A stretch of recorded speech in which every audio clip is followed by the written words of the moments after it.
Thank you and welcomed you. And I wanted to mention to everybody this today's episode is about environmental issues in Bangladesh because Rizwana Appa is managing the portfolio on behalf of the interim government on environmental issues related to water, forestry, climate change, and so on. So this is going to be a directed conversation between you and I. I will pose some questions. Many of our audience have sent in questions to us, so I've clustered them, and they range on topics like climate, water, floods, energy, pollution, and so on. So let me start right away. That when the interim government was formed in August of 2024. There was a massive flood right afterwards, after you took position. And it was also right after the revolution that ousted the former autocratic dictatorship. So there was a huge crisis, right, within governance systems. So how did the interim government or your ministry handle the floods immediately? Maybe you can tell us a little bit about that. And, how could Bangladesh think about, flooding issues in the future and how to go forward on that? Thank you very much. Bangladesh is a country that very frequently gets flood. It's actually the largest deltaic island in the world. Do you hear me? Yes, we can, Appa. We can. Yeah. So it is actually a creation of floods. So the people of Bangladesh know very well how to deal with floods. But this time, the flood was of an unprecedented level. The areas that were flooded this time had floods before, but this time it was of a scale that people have never experienced before. So the preparedness at the community level was totally absent, and the preparedness at the government level was also absent. It was a very newly formed government.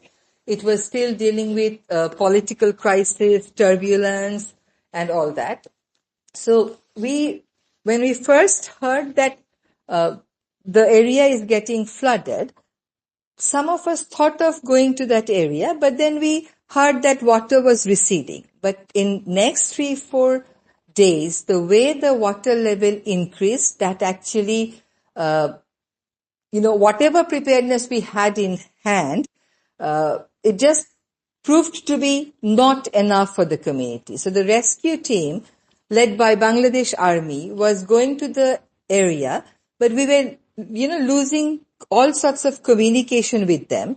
So even a trained force like the army, when they entered the affected area, they also lost communication with people who were outside the flood area. So it was really very challenging. However, with about 21 lives lost and huge crop, livestock being lost, we somehow came out of the situation.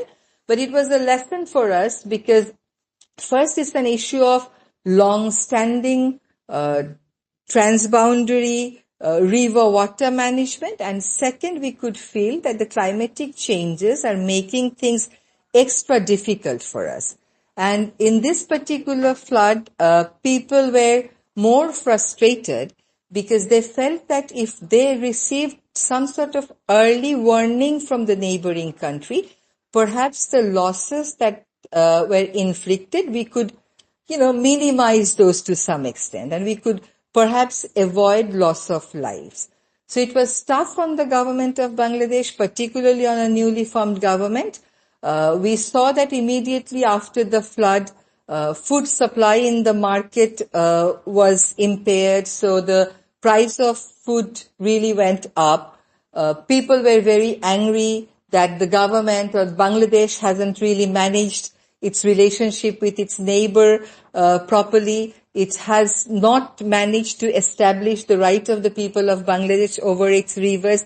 So it's not only a flood management agenda for a newly formed government, it also was about how it would define its relationship with its neighboring countries that happen to be upper riparian countries, and also how the country would take the claims of the people of Bangladesh on the face of ever-increasing climatic challenges. All right. Thank you so much, Appa. That was a lot to deal with for a new government who just literally formed, and all of these issues are longer standing. So in my role, for those who are just joining us because we had a little bit of a disconnection issue, Saida Rizwana Hasan is the portfolio for environmental issues in Bangladesh on behalf of the interim government. And I am Farhana Sultana. I'm a professor in the Department of Geography and the Environment at Syracuse University. So building on the fact that Rizwan Appa has just given us an idea of the massive amount of chaos that the interim government was handling in August of 2024 after just newly being placed in power by the student revolution. When we think about these issues that are long-standing, so, you touched upon the historical water sharing with our neighbors. So Bangladesh shares majority of her rivers with India, and there's been a lot of controversy over dams and water supply in India. So as a lower riparian state, and now with the Tista project, or higher up with Chinese mega dams in the upper riparians, even above India, could you maybe share some thoughts about, what can we do about transboundary international river sharing, about, protections within the country, but then also what are the issues geopolitically beyond the country? It's a very complex problem for any lower riparian country. The United Nations passed a convention back in 1997 that deals with management of transboundary watercourses, including rivers. That particular convention only required 36 ratification to enter into force. And that 1997 convention only entered into force in 2014, which means it entered into force after 17 years of it being passed by the United Nations. This is because the upper riparian countries are always reluctant about the rights of the lower riparian countries. So that is a global problem that is there. Bangladesh is a lower riparian to many of its neighbors. It's a lower riparian country to Nepal. It shares water body with India. It also shares water body with China. And there are rivers that we share with Nepal and India. There are rivers that we share with China and India. So Bangladesh, being a small country, being a lower riparian country, faces extra challenges because it has larger states like India and China, who are the upper riparian countries. It has been 53 years that Bangladesh has been trying to get water deal signed with its immediate neighbor India. We have managed to sign one agreement over Ganges, and there are two other small agreements that go more to the benefit of the upper riparian than Bangladesh. On the other river basins, we have been negotiating, but we haven't managed to really sign an agreement. The Tista River dispute that we have with India, if you don't call it dispute, if you call the tension that we have with India, is a very long-standing one. And in 2011, we were about to sign an agreement when the state of West Bengal said no, they can't agree to this agreement because it will not be fair to their community. If they have to share water with Bangladesh, then their farming communities will suffer. So this has been a very long-standing issue that we are yet to resolve. No matter what, it is your people whom you have to protect. So as the government of Bangladesh, we will have to find out ways as to how we can give protection to our river-dependent communities till we manage to sign an agreement. So the government of Bangladesh back in 2016 signed an agreement with China, and we shared the same river basin with China and India. And under that agreement, China is supposed to prepare a master plan for the Tista River, which they did. They have prepared one plan for the Tista River, but it was not found to be feasible. So now they're in the process of revising it. And the agreement that we had with China has expired in September 2024. So we are about to renew it for 2 years. And the only condition that the interim government has added to the agreement remains that the Power China, the company that will be preparing the feasibility plan, that master plan, will have to consult the people who depend on the river Tista.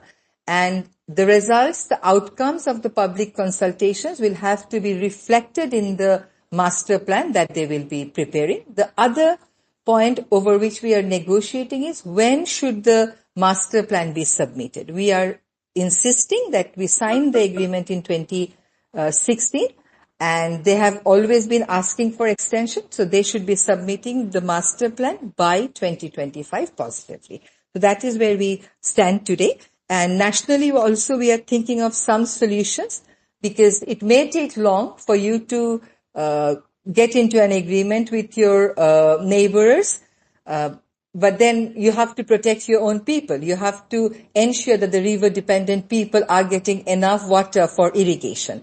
So we are thinking of national strategies to deal with those. Oh, that's a great segue into other... Can I just take a minute, please? Yeah. Just Go want ahead. to just announce something. Because our space dropped, I would request everyone to share the space so that everybody knows that they can, join in. And because a lot of people might follow the old link and think that, the space ended. So please, everybody share. Okay, please, everybody share. Thank you. Thank you, Kawsar. Yes, this new link, we've been trying to get it out to more people. And also for folks who are joining us again, this is a moderated conversation on environmental and sustainable development issues in Bangladesh. And we're very, very privileged to have one of the advisors from the interim government of Bangladesh. He's the advisor for environment, forest, and climate change of Bangladesh. And in case anyone's wondering who I am, I'm Dr. Farhana Sultana, and I work on these issues. And I'm trying to I've collected a lot of questions, and we started off with talking about the immediate floods after the interim government came into position, after the revolution, handling those kinds of internal, external problems and crises. And we're talking about these international river sharing, but then also domestically what that means for river, for irrigation, for food production. So this, is a good segue into thinking about, those climate change challenges that Bangladesh will face. As climate change exacerbates, we will have more water issues, hydrological issues, issues around warming and drought, but also too much flooding, erratic precipitation. So, what are the ways that, I know this is a very big question, so maybe you can just touch on a few points, like, what are the ways that the interim government is trying to help prepare whoever is the next government to think about these climate issues, whether it's loss and damage or climate finance or dealing with, planning on mitigation and adaptation?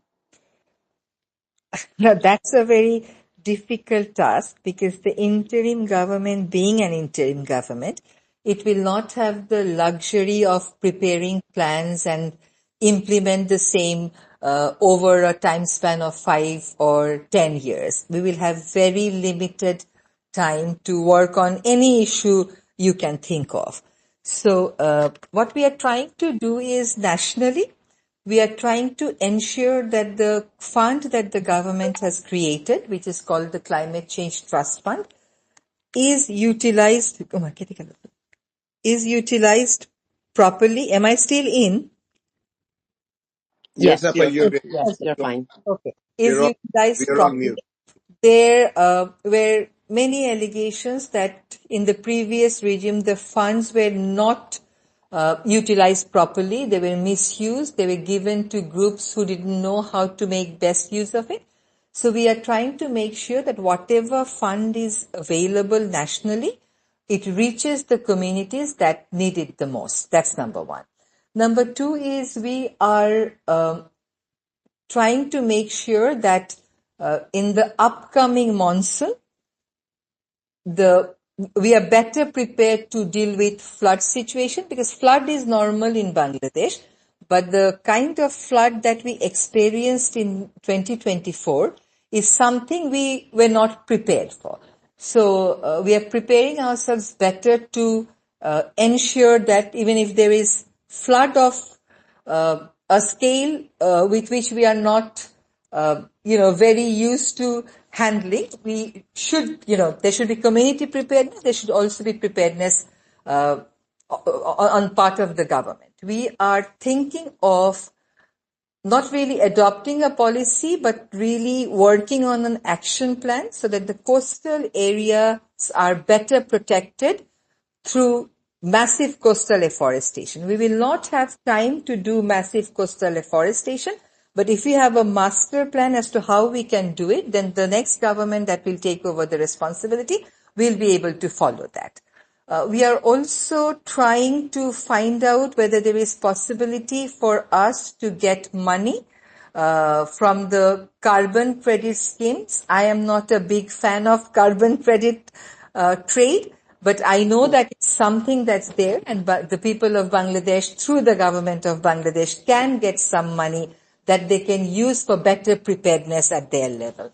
So these are the four things that we are trying to do. I think in more than mitigation, we are emphasizing on adaptation. We talk about mitigation as a responsibility of the developed countries, and that is the position that we are still maintaining. The chief advisor of the interim government is a proponent of the 3-0 notion, and one of the zeros is about less carbon or zero carbon. But for us to plan within this 1.5 year to go for a transition to 100% renewable will be a tough call, particularly because of the fact that the fascist regime has left behind a legacy of a huge loan that we are having to pay in the energy sector. So for the energy sector to think about a transition is perhaps not feasible in this 1.5 year or 2 years. Thank you, Appa. These are really big topics. I completely agree. My work has historically been on water and climate issues and sustainable development issues in Bangladesh, and we cannot tackle these climate challenges as a country because they're so interlinked with international issues and international policies. For instance, loss and damage funding or climate finance, what comes in, what doesn't, what kinds of bilateral support there is, and also multilateral. So for the listeners to recognize that these are not issues that any one particular, especially an interim government, can tackle when they've been left a legacy of deep patron-client relationships, corruption, and also very problematic deals. So let me now segue into the energy topic, because you mentioned it. We've talked about waters and dam and flooding, climate, and what are the issues, especially afforestation. A lot of our listeners are interested in energy in terms of how Bangladesh can meet its energy requirements for a growing economy. What is the focus on renewable energy? And then also this very problematic, Adani deal, in terms of what the interim government inherited, but also what the Bangladesh people inherited in terms of what kinds of funding is allocated to where. So could you maybe speak a little bit about the energy requirements, transition to renewable energy, but also the legacies of, coal-dependent and natural gas-dependent types of energy sources? The previous government really chose to have an energy sector that will be import reliant. That has really put a lot of pressure on the national budget. And the government actually ended up having more power plants and with production capacity that was not needed. So we ended up paying a huge amount of capacity charges to the power plants that were sitting idle because the country did not need that much of supply.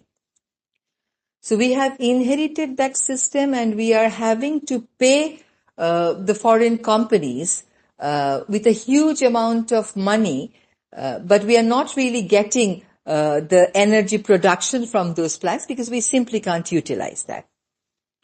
We reviewed all the agreements and we found that they were seriously flawed and they actually failed to protect the interests of the people of Bangladesh. There were alternatives that were cleaner and that were less expensive.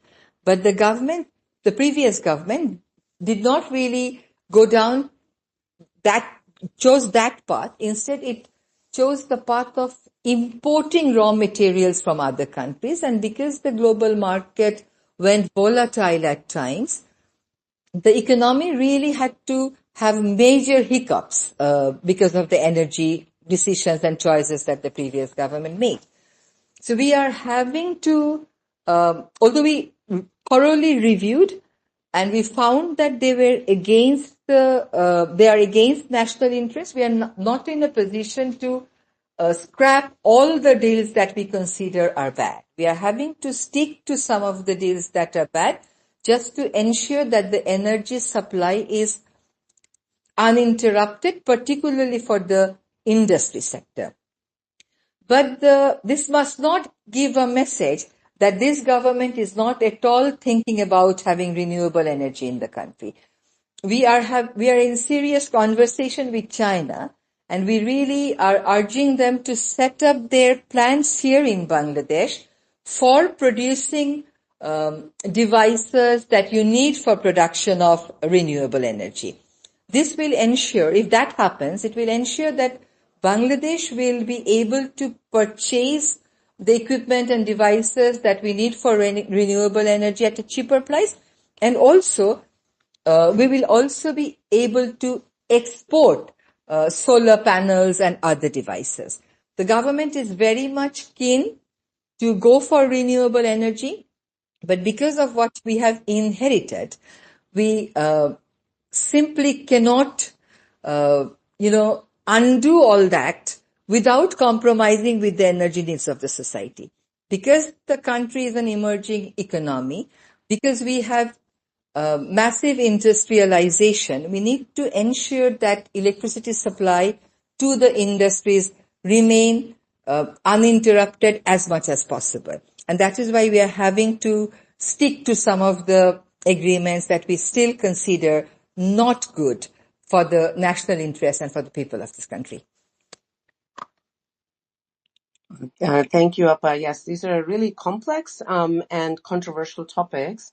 So some people wanted to ask questions about not just the Adani deal, but about Rampal, about Bida's signing of the landmark LNG deal, potential for gas exploration. I know you've touched on that, but do you want to add anything further? I know these are controversial topics. No.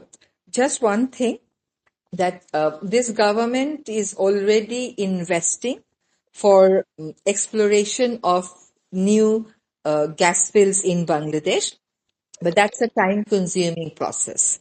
It will not give you any immediate result, but what is good about this decision is that even if you get a good news in September, October this year, that will give you the leverage of cutting down on import and, creating your own capacity. Although it's not a very good news for an environmentalist, it still is fossil fuel.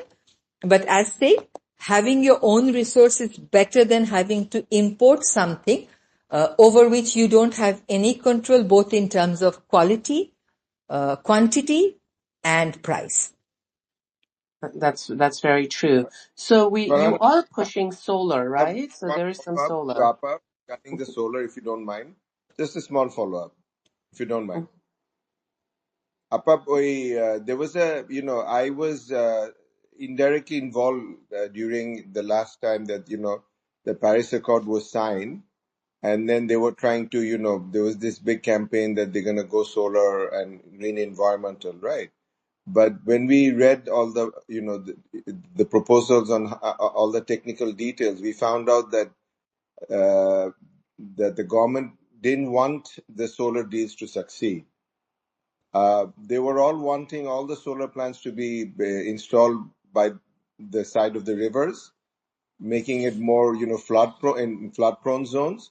So what is going to be basically the new policy towards that? I mean, because everybody is tuned in, to it, that idea that solar could have been such a big deal, and I do understand why it flopped. So, what are your thoughts into that, and what could possibly be the new policy? I think the government is thinking of popularizing the rooftop solar plant because there is huge potential if we can manage to do that.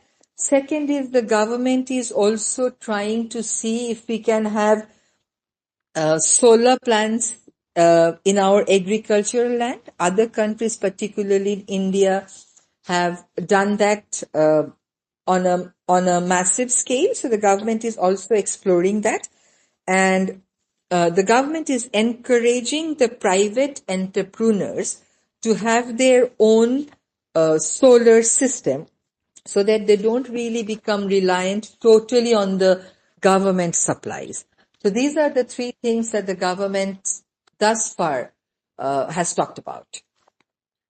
Okay, thank you, Appa. So because the Paris Agreement was back in 2015, so that's a decade ago, and now with the current U.S. government's policies and a very antagonistic stance on climate change and environmental impacts, this means that we do need to become more self-sufficient. So I think what you mentioned is important because there's also means that there's community and citizen participation, entrepreneurs, the private sector, education and research, who can get more involved in how do we become energy independent as a growing economy, given the what the baggage that we've inherited in terms of problematic deals, things that there's money owed and there's also a lot of money missing. So I don't want to go too much into that, but I do want to touch on a linked issue to energy, and that brings me to pollution. And just to pause here, I want to remind our audience that this is very late in the evening in Bangladesh, and Sayyida Rizwana Hasan, our interim government advisor for environmental issues, has a limited time. It's also very close to 11 p.m. So I'm going to go through the questions and topics more rapidly in the interest of time. And I hope I've covered most people's concerns, even if not to the exact questioning, but I think I've touched on almost all the types of issues that have are coming up. So this brings me to the next topic about pollution. So one thing that a lot of people were worried about is in terms of air, not just pollution that's in the water and the ground, but air pollution. So Dhaka City's air AQI has been record high this year. So, what are some of the urgent actions that the interim government is taking to protect public health and to improve the air, AQI, because that's so linked to car pollution, right? To emissions from vehicles, but also from brick kilns and other industries. So maybe if you could speak a little bit to air pollution. Before taking over the responsibility of this ministry, I was working as an environmental justice advocate, and I filed several cases in the Supreme Court against air pollution and against the government's failure to take adequate protection to gradually reduce air pollution. And I remember it was in 2017 when the court directed the government to develop an action plan, a time-bound action plan on air pollution, which only got finalized after I joined the ministry. So the sources of air pollution in Bangladesh are complex. 30 to 35% of the air pollution is coming from our neighboring country. 28% of the air pollution is coming from different power plants. 13% is coming from different industries. From 3% is coming from dust pollution. So there are multiple sectors. I think we, in a very short span of time, will not be able to address all the sectors, but what we can do, perhaps, what we can do better in the upcoming winter, perhaps, is we can try to tackle the dust pollution. Most of the dust is coming from the construction sites.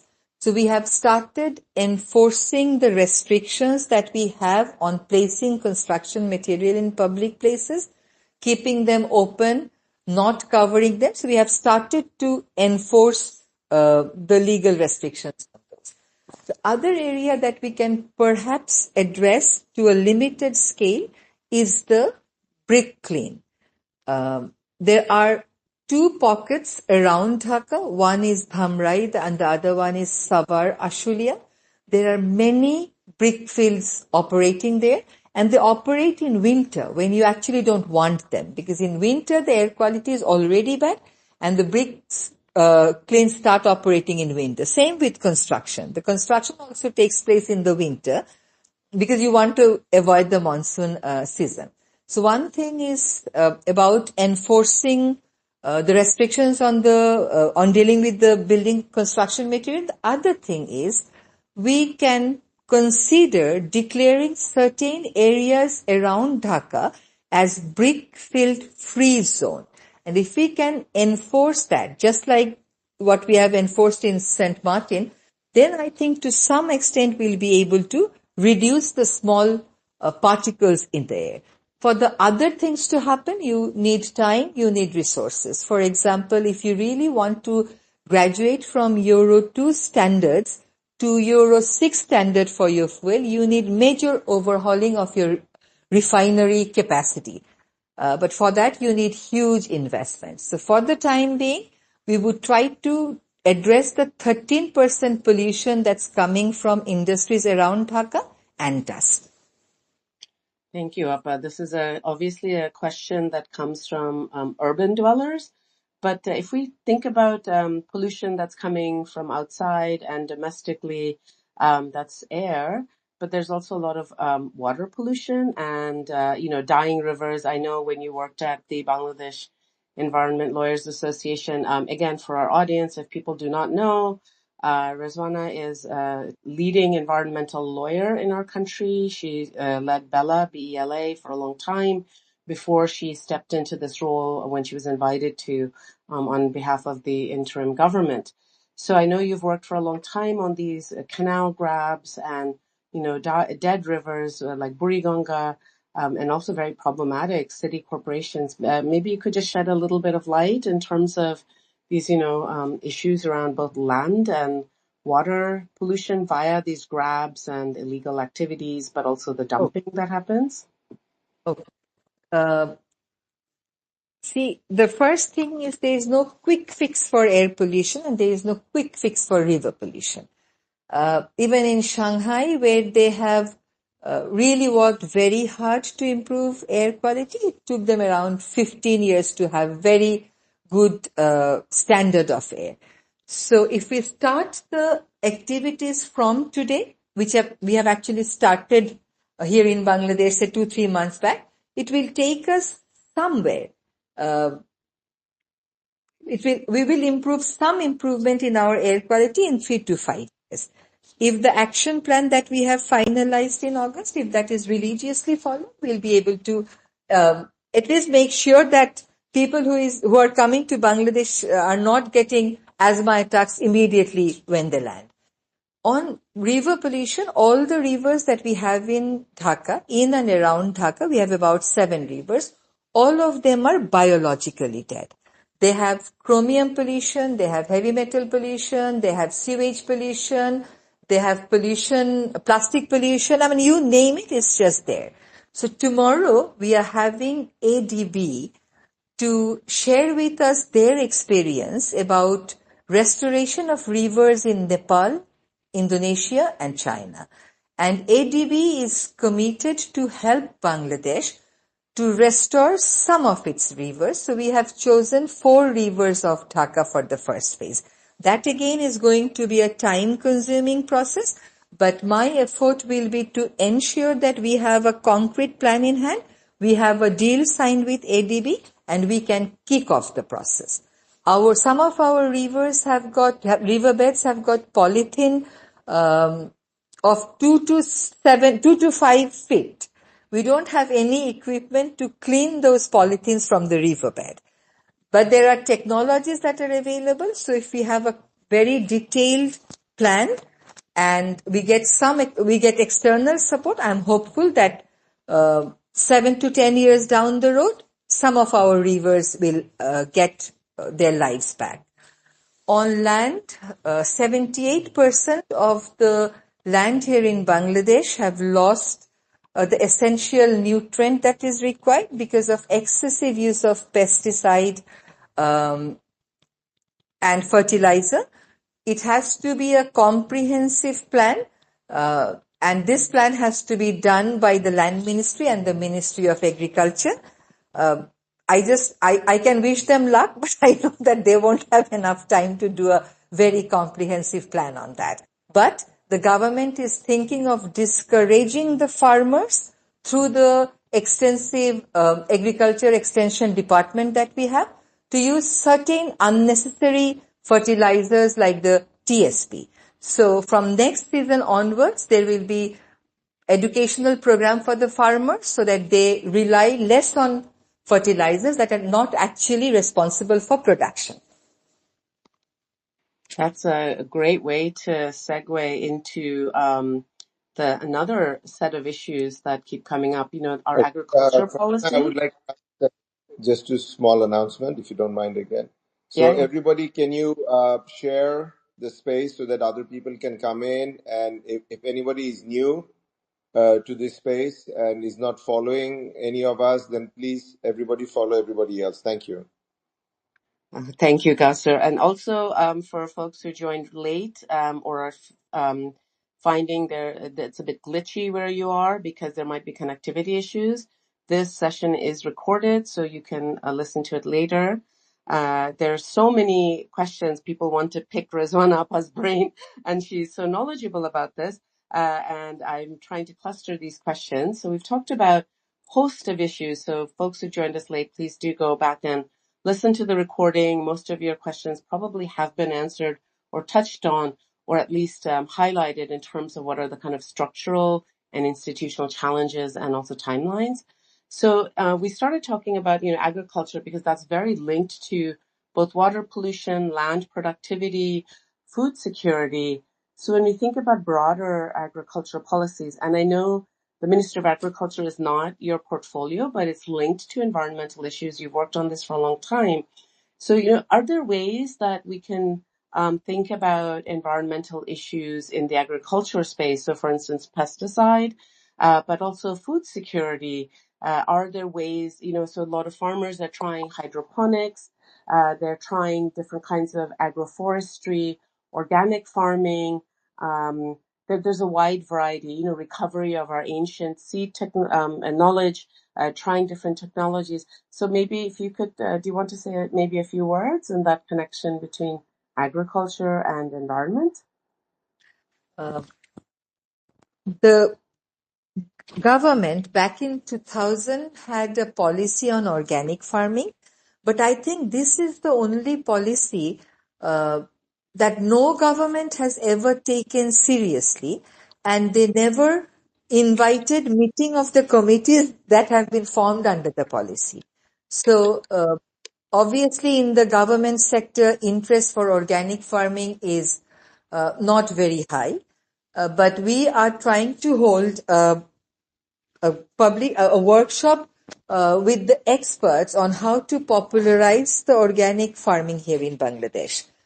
We certainly are thinking very seriously about how to deal with genetically modified plants in the agriculture sector. Of course, we are taking this with a very serious note of caution. We have started recovering some of the canals of Dhaka city. And instead of setting concrete pillars by the side of the canals, we are thinking of involving the communities to go for agroecology uh, and plant like every day the vegetables that they need every day. In that way, the canals will not face the risk of being grabbed and encroached upon again. And at the same time, it will add to the food security, or at least security about supply of some everyday vegetables for the city dwellers. So this experiment has already started in one of the canals. We are hopeful that by the side of all the 19 canals, we'll be able to get this model practice. On another note, the government is about to finalize a law for protecting the agricultural land. So we are at the final stage of getting the draft vetted, and this is a much needed piece of law in the context of Bangladesh, because the way we are going for industrialization and the way we are converting our agricultural land for other purposes, it has been estimated that if this trend continues, then by 2050 or maximum by 2070, Bangladesh will be left with no agricultural land at all. So this is a law that is very, very important. We hope to get it finalized by April. That's great to hear. Again, I want to remind our excuse me, our audience that an interim government can only do so much. So we're touching on a broad array of issues that the interim government is continuing from before or changing and setting the stage for future work. And these are long-term issues in terms of biodiversity, soil productivity, agricultural policies to shift to have impact on the ground. Same with pollution, whether it's water, air, land, in terms of recovery of rivers. So I would want us to be gracious about thinking through what's possible and also what we can do as citizens or people who love Bangladesh to ensure that that there's a path to well-being for Bangladeshis while there's environmental protection and long-term sustainability goals. So I want to also then touch upon something that several of our audience members raised is about St. Martin's Island. In terms of restricting tourism, was it largely to protect the coral reefs, but did it come at the cost of impact on economy of small businesses there? Maybe you could tell us a little bit more about the decision on St. Martin's Island? Yeah. The decisions that we have successfully enforced this time were not decisions that were taken by this government. These are decisions that were taken many times by previous governments, but they failed to enforce. The second point is people who are doing business in the St. Martin Islands are not the local people. People who are doing business there, people who are having ships or who have their resorts in St. Martin Islands are people who are from different parts of the country, but not from St. Martin's. The people of St. Martin's merely work as laborers in some hotels and restaurants, and they do have other occupation, like they do fishing, they have cultivation, they do farming. So yes, to some extent, local people have suffered, but that is not to an extent that their basic livelihoods have been compromised with. Okay. The profit margin that they used to get, they made a compromise there only. The restrictions basically showed that if you want to enforce law, yes, there will be resistance, but if you stand firm, you can actually get it done. And we started with St. Martin because it's a comparatively smaller area, and for us it was easier to monitor. Having said that, although we tried to restrict the number of passengers, and also ensure that there was no night staying in November, and there is absolutely no tourism in February. And we succeeded in enforcing these three restrictions. Where we haven't succeeded is we haven't succeeded in ensuring entry of the visitors into the island without single-use plastic. We wanted to make sure that anyone who is traveling to St. Martin will not be carrying single-use plastic with them. On that count, we haven't really managed to enforce it very well because it's a matter of habit also. So to compensate that, what we have done is for the last 3 days, starting on 12th of February, we arranged a massive cleanup of the St. Martin Islands with about 273 local volunteers. This gave us an opportunity to engage with the local community and tell them as to why we had to impose the restriction. And we now know what the expectation of the local people are from us. And I think that with a coordinated effort between the ministries, we'll be able to arrange some alternative livelihood options for the local community. So yes, they have suffered in the sense that otherwise they would have earned more profit being engaged in the tourism industry. But it doesn't mean that there was a huge compromise with their everyday need or with their basic livelihood needs.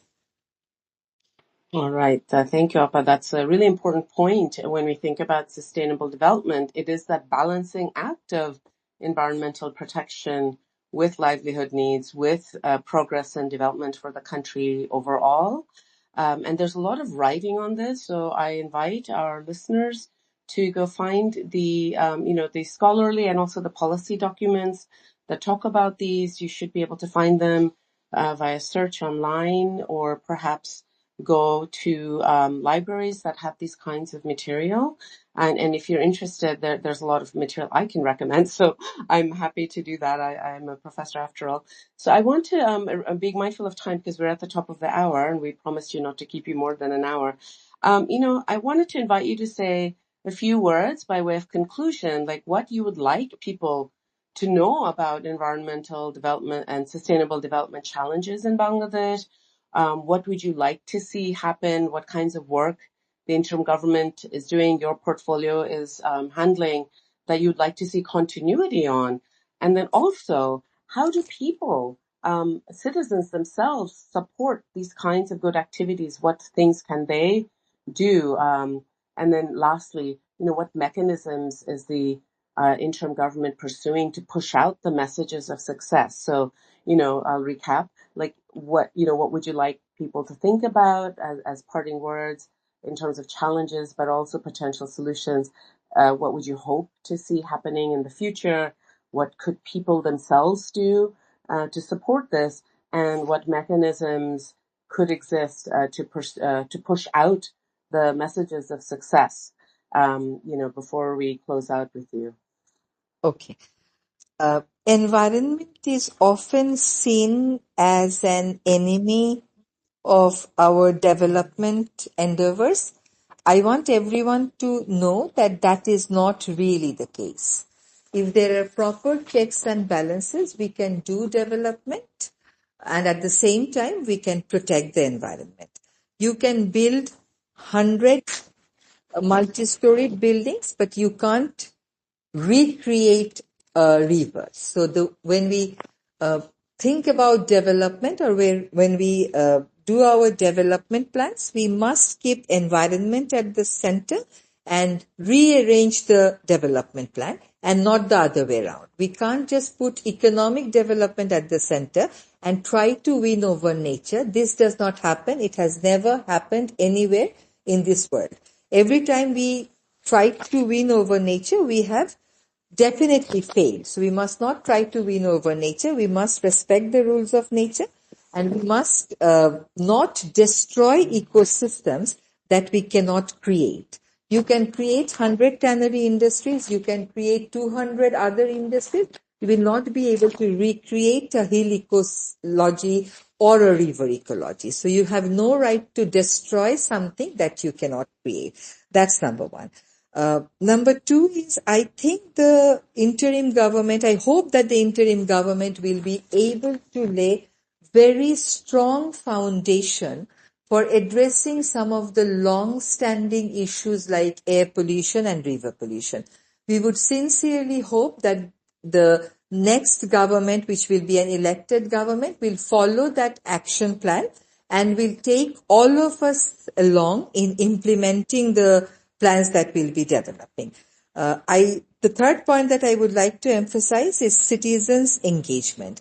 The way we, finalize our plans, we do not necessarily consult people in a meaningful way, and we don't really get their opinions reflected in the development plans. That is why there is always this disconnection between what the government thinks development is and what the people feel about it. So I think the mechanism that we are developing for meaningfully engaging people in the discourse of development is something that the next government will endorse and the next government will work on. So these are my concluding words. Appa, if you Yeah, go ahead, Kawsar. Appa, is it possible to give us 5 more minutes? Then we can have one or two live speakers to come in. Okay. They already have their questions. Sure. So, Zakir Bhai, can you send in your request to speak? Then I can add you there. And Munaf, could you do the same, please? So if people who are asking questions, if you could be very brief, because we want to thank Appa for joining us, and these are ongoing conversations that will continue. And it is entirely the responsibility of all of us to safeguard Bangladesh's environment and people. And we know for a fact that Appa has been working on this for decades. So if we could keep the time brief, very specific questions, please, if we have not touched it yet. Now I have Mr. Zakir online. He has a question regarding polythene and rivers.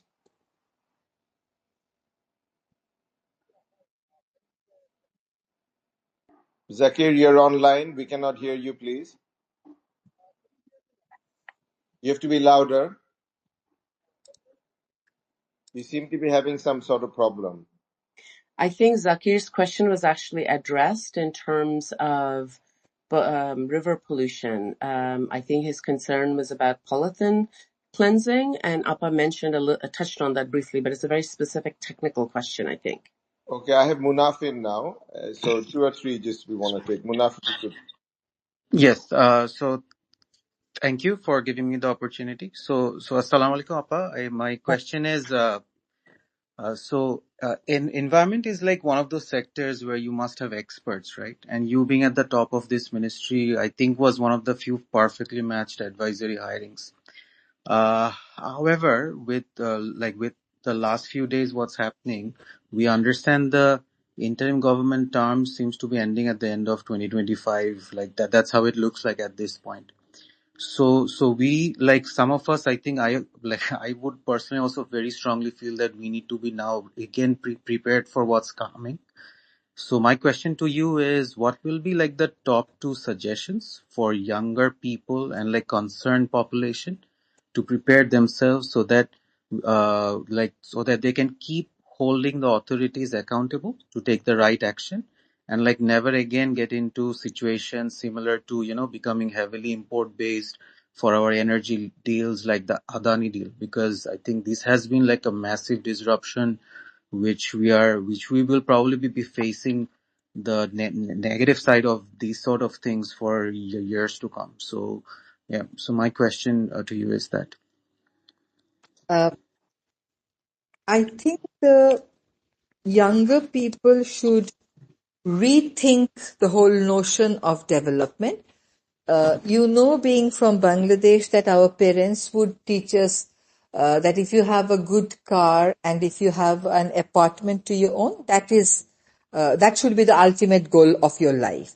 But that is not really how one should look at life. I think the younger generation should not buy the over consumeristic model of development. I think it should be more, rational, consumerism that they should go for. And I think the younger generation is very well connected and pretty exposed.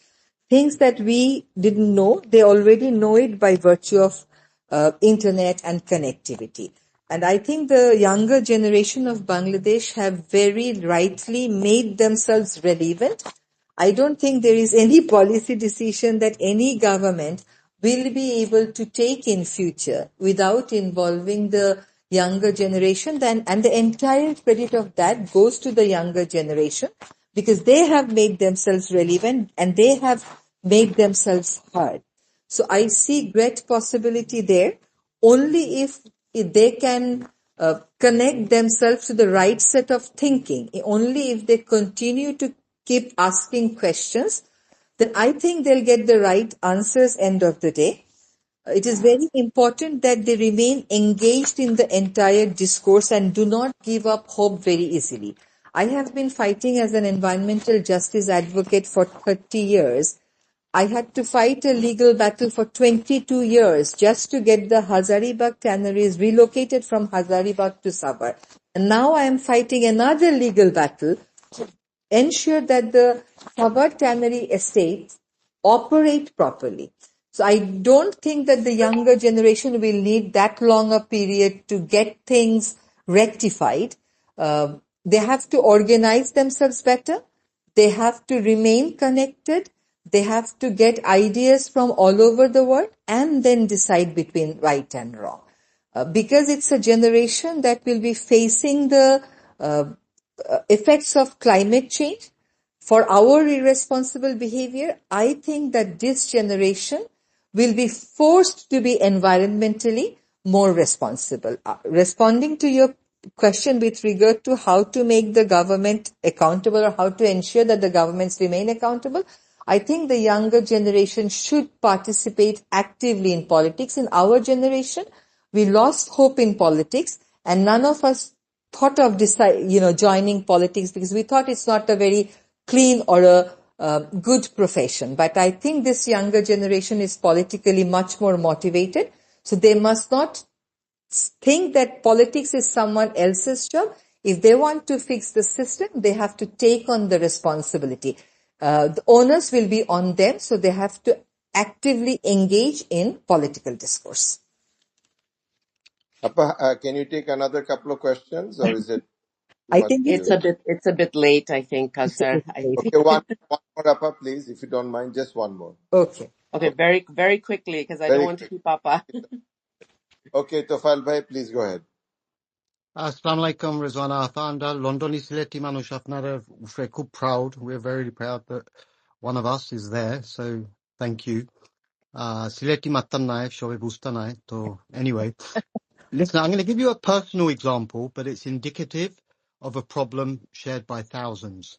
So many London-based Bangladeshis have land disputes on agricultural land that we own in Sylhet, where our Bangladeshi cousins have illegally taken that land.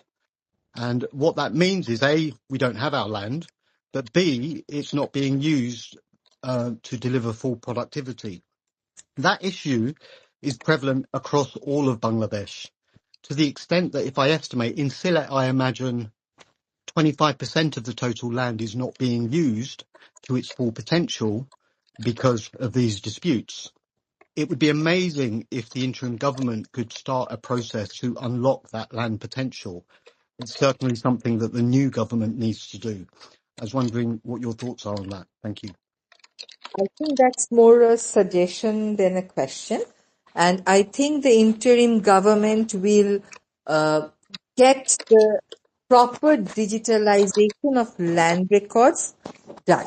So I know that the government is working on models as to how to ensure that the digitalization of the land record, land transfer record, are actually in place. We have heard about digitalization a lot, but when this time we got this fire in the secretariat, we realized that nothing has actually been digitalized. So I think land sector is one of the most corrupt sectors in Bangladesh.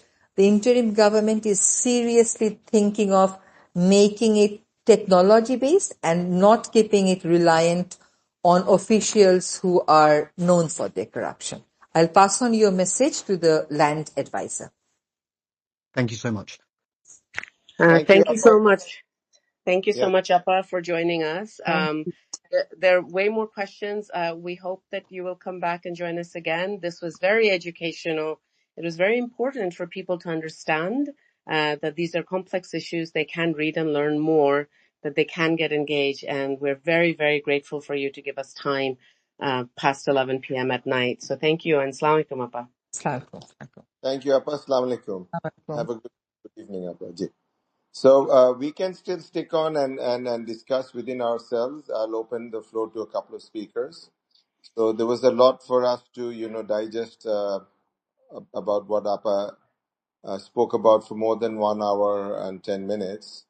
So who else would like to speak? I know so many people were requesting both me and Farhana. So we allowed just the first 3 person, who were in line. So I'm sorry to the others, but I think you understand that there were hundreds and hundreds of questions that came both to me and herself. So there was only so much we could do about it. So would anybody else like to speak? Because I'm sure Farhana knows a lot about the topic, so she could take some of your questions as well. I'd be happy to. And just to preface what Kawsar was saying, we received questions over the last week as soon as this Spaces was announced, directly on Twitter, on other social media, directly as text messages. So what I did was I clustered over, I don't know, several dozen questions into the topics you heard, so that Rizwana Appa could just touch on them briefly. She gave very specific, detailed answers. So I hope a question you posed or sent in or asked in the comments did get addressed a little bit or touched on, even if not in detail. But you have to understand, within 1 hour, this is voluntary time. She's doing it 11 p.m. at night. There was only so many questions we could pose to her. And the rule was that if there was nothing that was touched upon, that those would be posed at the end, which is how Kawsar made the decision. I guess the Spaces manager decision to allow some questions. But I think the issue is, these are complex issues. We all need to become more aware. But I'm happy to take some questions. I don't know if I can answer. I'm not Rizwan Appa, but maybe we can have a conversation. I'm happy to do that. Yeah. Let me add this. Let me just add a little thing to it, because she's working around the clock 24/7, because I have been speaking to her on and off for the past 2 weeks, and it's just amazing. One day she's in Teknaf, literally, as the saying goes, the another day she's in Tetulia. I mean, it's been like that. So it's amazing that she had already warned me that she would be at dinner. So she went to a side, probably to another room at her host's dinner event, and she took these questions for us. So you can imagine, how much this thing meant to her. This that she wanted to participate. So we are also very touched about her taking so much of her valuable time under so much pressure and giving us more than the allotted time that she had promised. So okay, I think Abir is the first speaker now. Yep. Hey guys. So I had a question and a follow-up question on a couple of the items that were brought up. Abir, we cannot hear you. You need this microphone closer to you. Can you hear me now? Yes, we can hear you, but there's a lot of background noise. Okay, 1 second.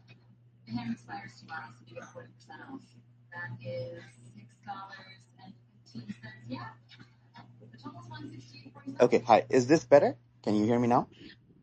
Yep. Okay. Yes. So I'm just going to follow up on a couple items that Tofal Bhai and also Rizwan Appa brought up, specifically about underutilization of land for agriculture in a sustainable manner. So as Tofal Bhai was mentioning, there's a huge chunk of land that is completely underutilized. And there are instances where, because of these disputes, they're just sitting idle. And we have millions of youth who are unemployed or underemployed who can add tremendous amount of value by starting agro businesses or helping in the entire agro supply chain, right? From cold storage chain to research to product marketing to bringing in new species or new products from both horticulture to new plant species that will thrive in an environment like Bangladesh. So I just wanted to bring this topic up for the panel to discuss and for others as well. How can we connect these gaps, right? How can we get some of these unemployed, underemployed youth to look at alternatives as career paths, right? Agriculture can be sustainable, can be long term, can be lucrative. It's time for us to start to remove some of the stigma. Like, I am a farmer, I'm proud of that. Like, I have a project in North Bengal, we specialize in horticulture. I would love to say to others, it's absolutely possible. Please stop looking at the traditional career paths as your only path to a successful life. Agriculture has always been a core strength of Bangladesh. We have been a breadbasket. We have been a provider for the entire region. And it's time we adopt new technologies. It's time we adopt new marketing strategies as well to really fill in the gaps. It's absurd that we have underutilized resources and we're importing food, sacrificing our hard-earned foreign currency. So I'll take my question off the air with that. Thank you. Farhana, ready to reply? All right. Okay. So I agree that we have a lot of what's called underutilized or sometimes fallow land. Often they're under dispute. So if there's a land dispute, it is harder to force somebody to do something, right? So they're often caught up in legal battles. They're caught up in other types of issues with the land ministry. So I think the idea of having the youth do more agribusiness is really important, or also different types of agroecology. I mentioned it very briefly in passing when Rizwana Appa was talking about agriculture, but I raised it, people are doing different kinds of hydroponics, different kind of horticulture, silviculture, that all kinds of integrated farming that many, many people in Bangladesh are trialing out. But if you do not have access to land, right, জমির যে মূল্য যেটা, and I'm just saying this in Bangla, because if it is khash land, if is it public land? Is it private land that was public but দখল হয়ে গেছে, it's encroached on. So those kinds of issues become complicated. However, I have seen throughout Bangladesh, people are doing, চাষ করছে, কি বলবো, that no land is absolutely totally abandoned. Somebody will grow lao there, right? Or spinach there, or something. People are using very marginal spaces for their nutritional productivity, nutritional intake. And this is often done by small farmer or landless farmer, especially often done by women, kitchen gardening. But I think the bigger issue that Abir was talking about, those are things that I'm not sure that within the scope and the time frame of the interim government that they can figure this out and force people, because there was a question also in our comments about the fallow land around big universities. Could that not be used for food security? Sure, but the government, can the government force it? No. Could the university take initiative? Of course. Could the students take the initiative and then get the university on board, then get the DC on board, and the politicians on board, because it's a win-win story. But it takes initiative. আমরা যদি সবসময় বসে থাকি যে উপর থেকে একজন কাজটা করে দিবে, আমরা হা করে খাবো, right? So that saying is that we expect somebody else to do it and to give us the solution. How about we take the initiative and figure and get together, and this is where collectives matter. But at the same time, you're right, there are a lot of problems. If it is an illegal issue, if it is a policy impingement, if there are ways that the government is itself the barrier. But I'm not sure the interim government can be the magic wand that many of us hope it can be. But I think they're doing some important and good work, and I think there are many ways we can possibly support that. Could we form alliances with people who own empty plots of land to employ the youth from the area to produce goods? I think that is a historical way our people have done agriculture, right? So it is entirely possible, but I don't know if that answers the question about capital. Do you have the capital input to do the kind of farming that for the activity that you want? So where do you borrow the capital from? Who gives you? Maybe they give you the land, but they don't give you the money for the input. And then how do you raise the funds? So there are multiple issues, but I think it's really important that more people, all of us, take responsibility. What can I do with what I have today? Can I do better tomorrow? How can I learn from others and see what works? Some things don't work from Bangladesh, from other countries. Other things do. What are ways that we used to make it work, but then came along, foreign policies that were not necessarily good for our soil, our water, our people? What are the corruptions that we need to fight? So these are issues that come up very frequently, I think, in conversations around how do we ensure more food productivity? How do we ensure more, clean water for everybody? How do we ensure more clean water, air for more people? There's multiple barriers, but then there's also could be multiple opportunities and initiatives people could take, and I think this is a great time where we could take those responsibilities as citizens, as deshbashis, deshpremik, whatever you want to term you want to use it. I'll limit it at that. I'm sure others have other ideas to add. Thank you for that. That really helps. But just wanted to highlight two things that I think can be prioritized. One is policy. Even though the interim government cannot implement actual, a lot of things, but it can start the discussion on policies. How do we address each of those items that you discussed? And second is about finance. Currently in the financial system, there are regulations that mandate banks allocate a specific percentage of their funding or loan allocations to agriculture. But to my knowledge, if I look at the last 10 years of data, that has never been fulfilled. So, and I'm not talking about, not being able to fulfill by, I meet 90% of my goal, as in I meet 4% of my goal to provide funding to agriculture. And the biggest barriers to that is lack of educated youth in that field who can navigate the necessities of the modern banking system, right? Our farmers, unfortunately, most of them are not highly educated or not educated, and they have severe barriers to access funding, finance, research, and so forth. So, looking at it, partnerships through communities or along with bringing in specialists and the youth, that has to be the way we go forward. Thank you for that. That was very helpful. Thank you, Abir. So, Uh, who's next? I Tufan Bhai? think Tofal Bhai and then Muniba. Okay. Yeah, I just wanted to add a couple of layers onto what Abir said and then make a suggestion as an output. So it's not just that there's the land problem. I once took a friend from Comilla to Sylhet, and as we were driving, he couldn't believe how much Hi, land we Assalamualaikum everyone. I'm an engineer based in Boston. Muniba, Tufan Bhai is speaking. Right after him, you can go, okay? So one is unutilized land. The second is we've destroyed the land. So the chemical fertilizer industry, 2 generations ago, we didn't use chemical fertilizers. Nowadays, no one in youth knows what compost is. And compost is easy to make. You make it from waste. And one initiative that I think the government should engage in is a nationwide compost making initiative where you teach everyone how to make that so that they can fertilize their plants themselves.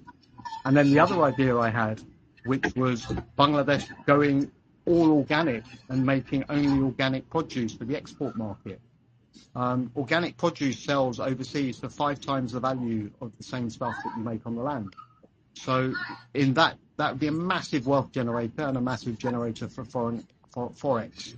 And so what I was wanting to suggest with Professor, I don't know how to do this stuff because I'm not in government, but I'd like to work with Professor Farhana to write a policy paper on that. The whole rethinking of how we utilize our land, how we make our land fertile again, and how our land only produces very high margin produce for the export market. That's just overlaying what Abir said.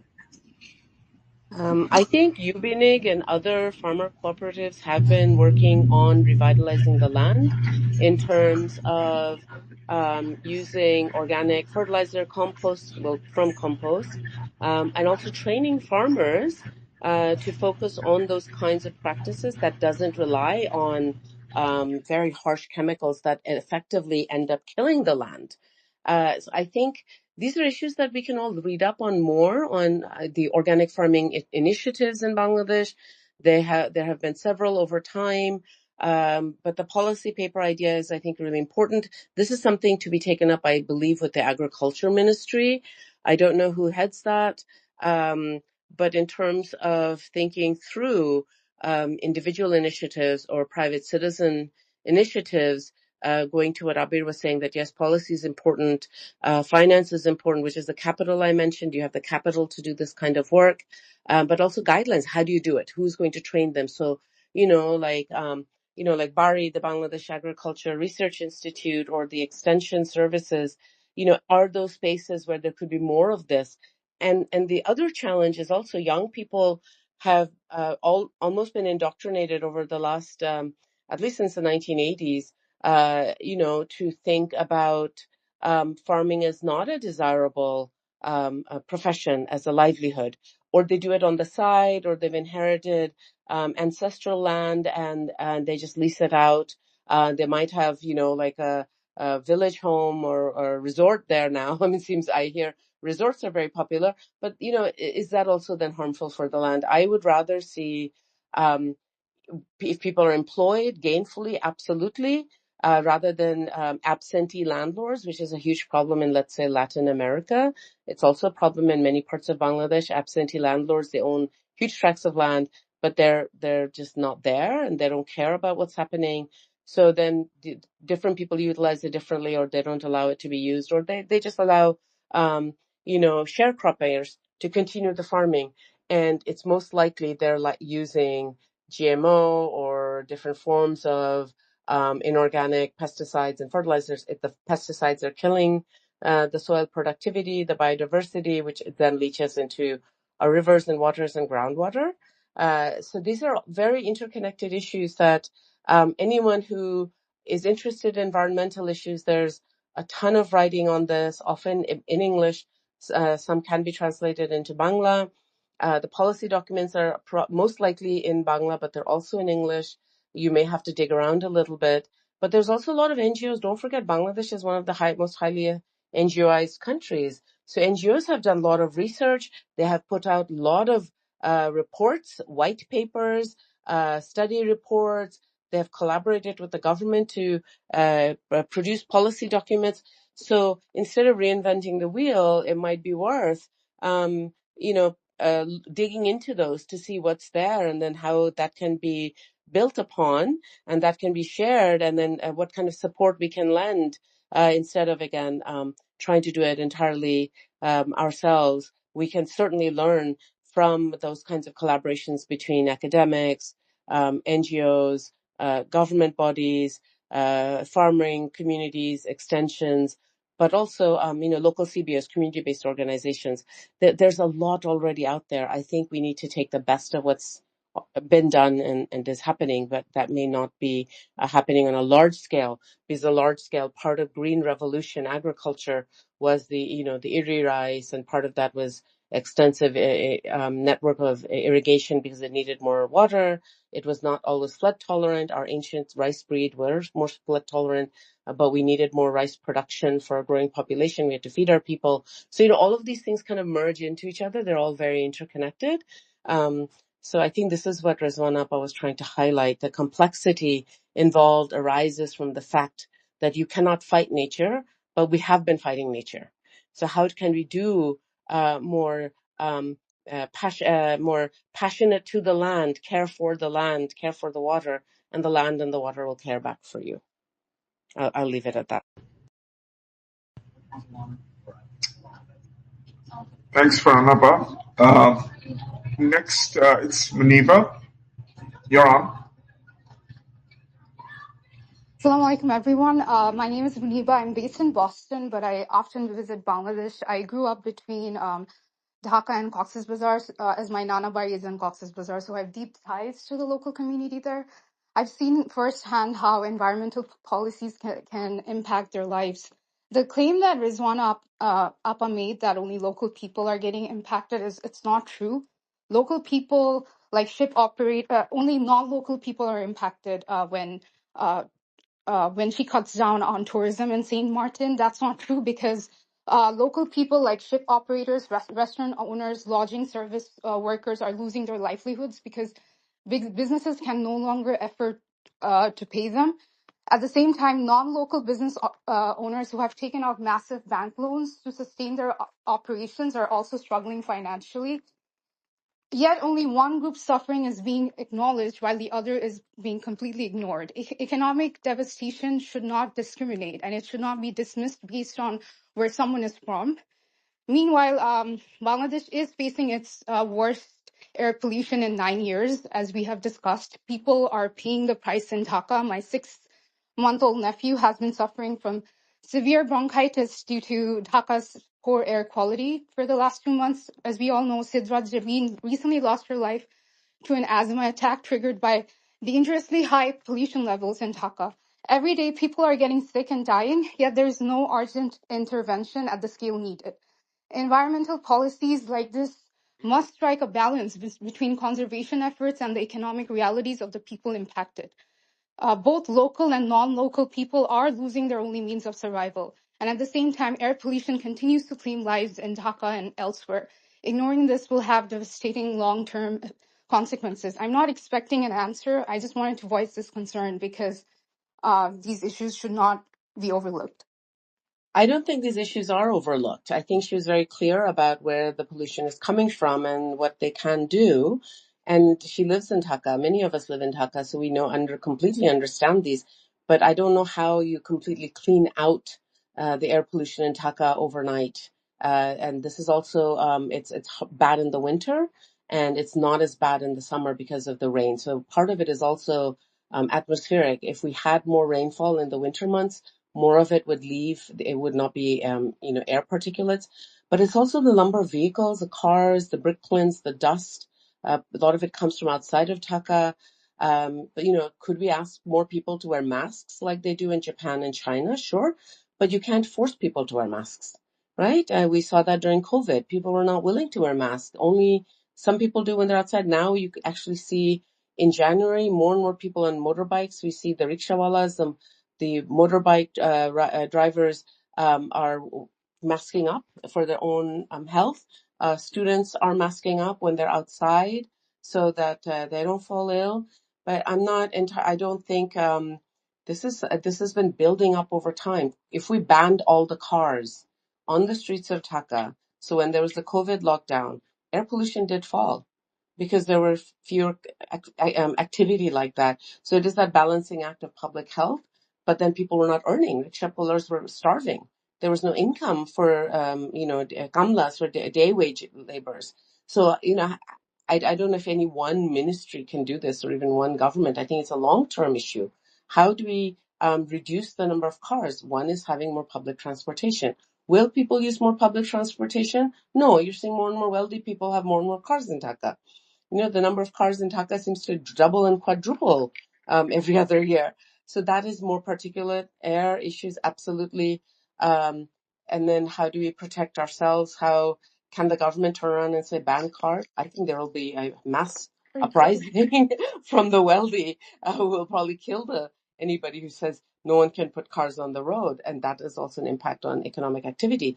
Buses, we have very, very bad diesel run buses, the bad black smoke you see coming outside, out of the exhaust from the buses, and trucks. So this also therefore comes down to truck and bus owners and vehicle owners.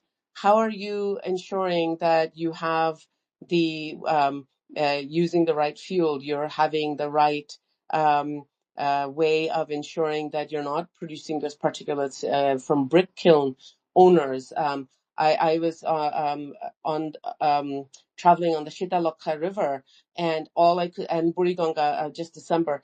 all were brick kilns, right? So if it was not from like tanneries and other sewage but it was the brick kilns, the pollution was all black.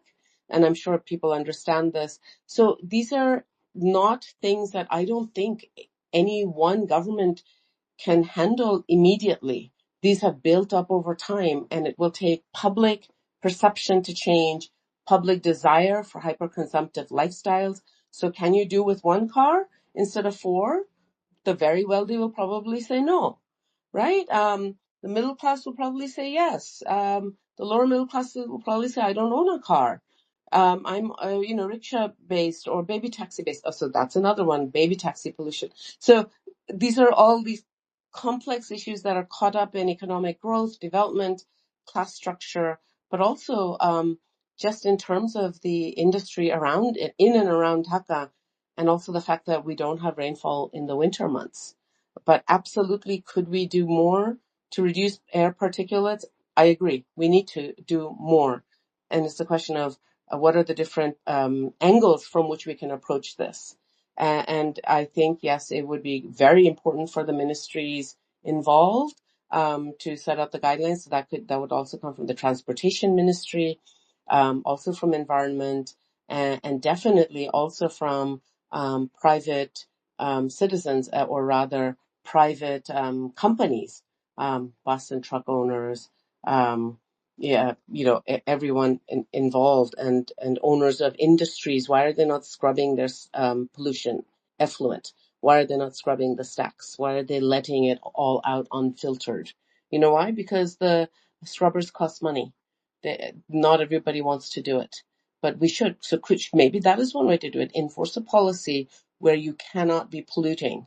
It is very hard to enforce those kinds of. We can have policy, but enforcement is where we've had problems, right? We saw that right after the student uprising. The syndicates who are charging more from vegetable sellers, and so then it was passed on to the citizen as higher price. So when the syndicates disappeared, the cost of shobji chalda, like all kinds of food products, agricultural products, fell for some time. So those are other issues that are caught up in wider corruption, at least from my experience. I don't know what others are, but I'll leave it at that because these are much more complex and controversial topics, frankly. Thank you for your answer. I do hope that we can redirect our efforts more to Dhaka and elsewhere where people are actually dying rather than the tourism is already restricted to 4 months, but that has been, before the interim government came, that has been restricted further, and it has been impacted a lot of people's lives economically. So I just hope that can be considered when putting forward such policies, and we can prioritize places like Dhaka more. Well, Dhaka and Chittagong and Khulna and Sylhet and Borishal and Rajshahi, like the bigger and mid-sized cities, I think are being prioritized because that's where the bulk of powerful people live. That's where people who have a say in policy making live, but it's also where a large number of the population lives. So if you think about Dhaka's population of near 20 million people out of 160, that's a sizable chunk. But it also, air moves. So it leaves Dhaka, it goes to the outskirts, into the peri-urban area.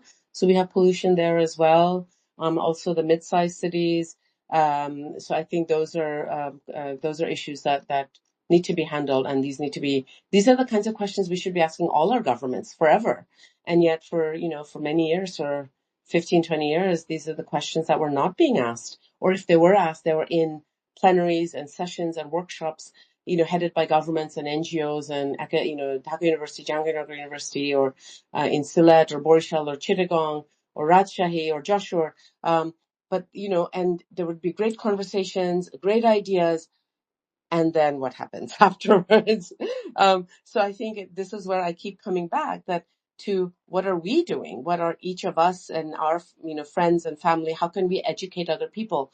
Can we say, let's have a reading community? We all read this thing and we discuss it. Can we listen to podcasts, find lectures by people who have given the talks, who have done the research, researchers? We go watch it and we discuss it. So we educate ourselves. We shouldn't expect a unidirectional messaging or unidirectional solutions when things are so fragile.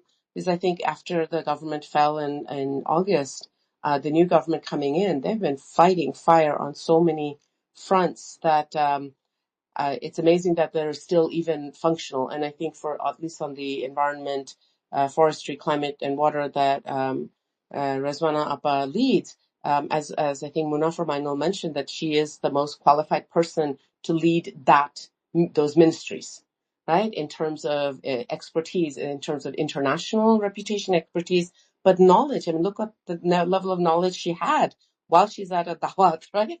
So I think Unbelievable, unbelievable. Oh, that's unbelievable. amazing. I didn't know she was in Right. a dawah. Yeah, she No stepped wonder aside to you take got The her this. only short. reason I she just, took her yeah. because she was the only one who could fight the leather people, the tanneries, and get them out. That is a real, I mean, that is something she did fantastically, unbelievable. We all knew about her. So, Right. And the other thing that I will just quickly mention, because I've worked with Rizwan Appa for a very long time. Many people don't know me, but a long, long time ago, I managed a number of environment programs in Bangladesh, before I became an academic. And I worked for the United Nations, but I worked with the then Ministry of Environment, and then it became Ministry of Environment and Forest, and the Department of Environment that was newly created. These are really hard issues. As somebody who has worked as a researcher, as a scholar, but as well as somebody who has policy experience, who has worked with people like Rizwan Appa, um, she is incredibly focused and strong, and her expertise is, domestically, but also internationally in terms of, let's say, the climate conferences okay, she's only been going to it representing Bangladesh this past 6 months, but she can take on a lot of people in the debates. I get asked to be on the media whenever Bangladesh is at the COP conferences, and I have to refer people to our local experts. I always say that sure, I can articulate and make these connections between the US stance and the Paris Agreement and climate finance and what's happening with the international transboundary rivers and all of these. But the point is we have a lot of great minds in Bangladesh, Rizwan Appa being one of them. We need to work with these people but then also at the same time educate ourselves. That is the best way as a জাতি, একটা nation হিসাবে আমরা বাংলাদেশ থেকে যদি আগাইতে চাই. And I grew up on Dhaka University campus because my father was a Dhaka University professor. So I can tell you something that there's no substitute for knowledge. Absolutely. So আমরা যদি আরেকটু শিক্ষা pursue করি for ourselves more widely but interdisciplinarily, if we engage in these collaborations, learning and reading, and recognizing the challenges, but saying, okay, I can do this.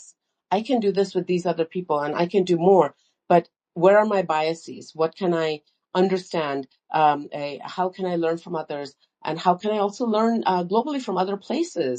And recognize that what other countries have done necessarily may not apply to us because our context is different, right? We're tropical, monsoonal, active delta. Our subsidence rate in the delta, which means, oh gosh, how do I explain that? For the earth scientists in the audience will understand what I'm talking about. But in terms of the active delta, the way our tectonic plates move, in terms of the river nutrients that should come to us but don't, in terms of how much our situation is very different from, let's say, Netherlands or Japan or America or other places. So what can we do internally to help ourselves, to educate each other, to support each other, and build these alliances? I keep saying this to everybody. You have to build solidarities and collectives. You have to work with groups of people if you want to be successful. Otherwise, it's a very hard journey to do it alone, and you cannot do it alone. okay, thank you. Okay, I just want to have a few, I just want to touch base on two different things. First one, totally separate from what I want to touch about is Muniba. I've been living this winter after 4 winters in New York. So I have been having a terribly, terribly, terribly bad time. I've been taking medication. I can't sleep at night properly. I have, throat congestion, lung congestion because of all I can this. relate. I went through the same thing when I I'm visited having such a Dhaka in terrible, December. yeah, it's I mean, unbelievable. I mean, I can't, is somebody who hasn't been here, for 4 or 5 winters, and then suddenly, having to face this is devastating for me. My wife is also here. Both of us are sick again, totally congested throat, Yeah, I lost my voice for 2 weeks in December, and I had to take antibiotics for it. Even then, after coming back to Boston, I still had the cold and the nasal congestion. So yeah. I get what you're coming from. Right. I'm also something what Farhana was saying. I have been wearing masks since I've been here since early, October, because without that, I don't think I could even survive one day. It's so bad. Anyways, moving from that topic, I want to hit on a topic that about next Saturday.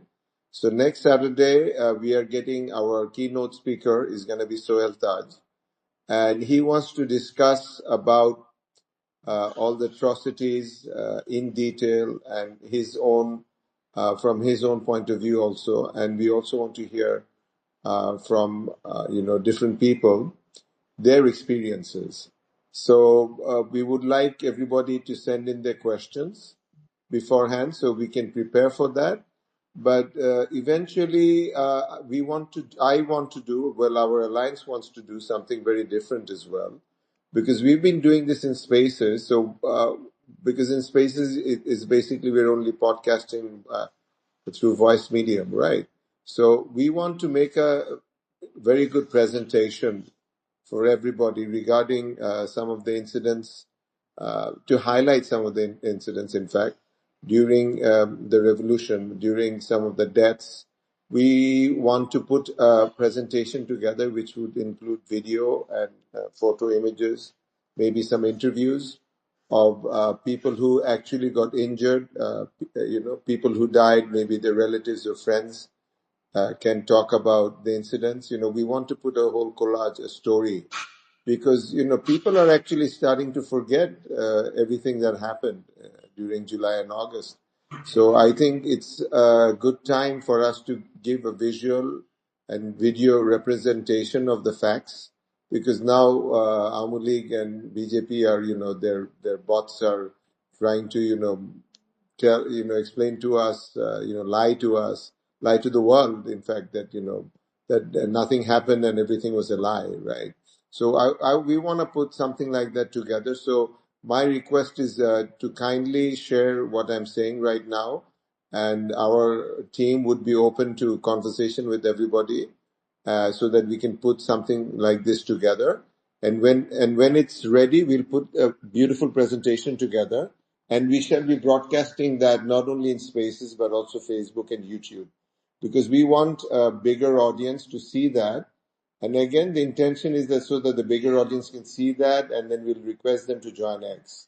So ultimately, we gain our X following more. So that's one part. And another thing I wanted to, within that, is we'll do a second part on something different. We were talking to a new friend of ours, and me and Zakir, we were discussing quite a long time yesterday.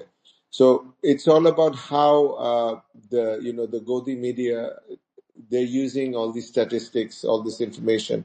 How are they manipulating, the news? How are they manipulating, say, X? So I want to have a separate one down the road after this one is done. Regarding that, we can do another full presentation with the stats, with all the detailed information, with the graphs on how things get done, how we did our 15 years of fascism, but it came nowhere near the one that the AL/Godi media tried. Ours like what, 10 or 20% of theirs. And now ours has gone down.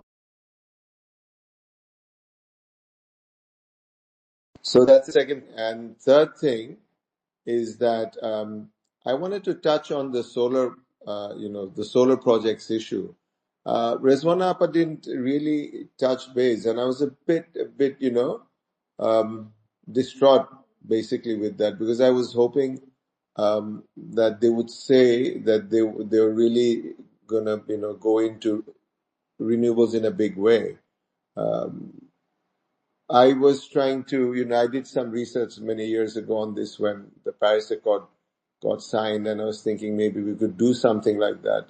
And at that time, I realized that the summits and the Uniteds of the country didn't want solar technology to come in, because then they wouldn't be able to profit from that wheeling charge, or this is a specific charge they call that, right? It's not coming at the top of my head right now. So they really made their money from that, that idle, they're sitting idle, but they're, making money. But in solar, they couldn't do something like that.